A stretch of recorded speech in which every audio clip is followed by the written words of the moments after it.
period. We're 1,100 metres above sea level now, and you'll see those big trees up there. They're between 250 and 300 years old, and they're around 16 feet round the base, and they're actually a snow gum, which is a really big tree for a snow gum. Normally they're a small twisted tree.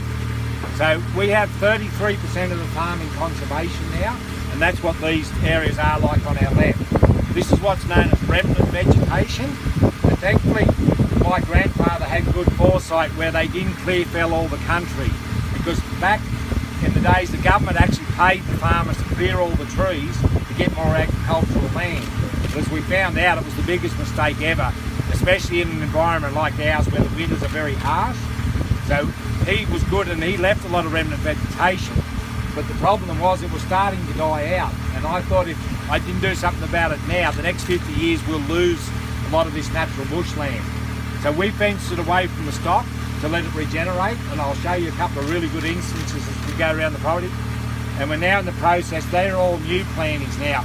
So we're linking all the remnant vegetation up with new plantings, and that'll allow all the birds and insects and things to have complete travel throughout the property through these what's known as green corridors. So it's been working really well for us, and we're just going to go into another part of the property that I brought in 2001 or whenever the Twin Towers got bombed. It wasn't a good time to be doing things. And it was a total block that had no infrastructure, no fences or anything on it. But the good part was we could completely design it from the ground up. So every paddock has been surrounded by trees. They're now linked by lane systems, and down at the bottom end is actually the headwaters of the Kadwell River. And we fenced the river out. It was very open and barren, and there was a lot of erosion, so the water was getting very turbulent and dirty, and we fenced it out and made what's known as an agricultural buffer. And we put a stock watering point further up into the property, and now the river system is all grassed up. We've got it fully sown with trees, and it has a series of chain of ponds, and all the water is actually purified before it goes down into the river system now, because any of our agricultural activities are filtered out through the grassland system. And it's been an amazing success, and I hope people downstream will follow on with it, because that's what it needs now. It's not just to be a pocket, it needs to continue on down through the whole river system.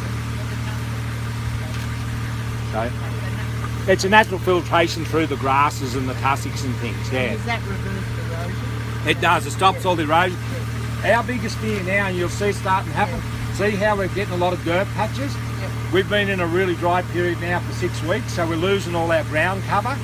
And then what happens is the grass will just crunch up and be gone. And that's when we'll start to get wind erosion and things. And you'll see, especially in the open country, you get all them big dust storms. That's literally because the wind just picks up the topsoil. That's where our trees and our things now come into play, because it breaks the wind patterns up, and it doesn't allow it to pick the soil up and take it away. So we're now in the process of starting to hand feed all the stock, and we'll have to continue to do that until we get a rainfall break. But we're on the short end of the season now because we're going into winter, so even if we get the rain, the frost and everything are so harsh we don't get much growth. So basically we'll hand feed now until next spring. You put in That's the next place we're at, because if we leave them locked up, they can actually become a wilderness and get overgrown and become a monoculture with things like bracken fern. So we're now learning the process of how to manage it, and we're using wether sheep, castrated male sheep, because they don't eat the bushes and the trees as much, and we'll put them in for 48 hours, thrash the grass down, just to open it up to manage the actual conservation area. So we'll have a look at a couple of really good examples of the regeneration as we go further around, and I'll just give you a look at a couple of nice views on the way. We've only got 20 minutes, so we're going to push through pretty quick, because I really want to get you down to the wetlands, because it's probably the most beautiful area on the property.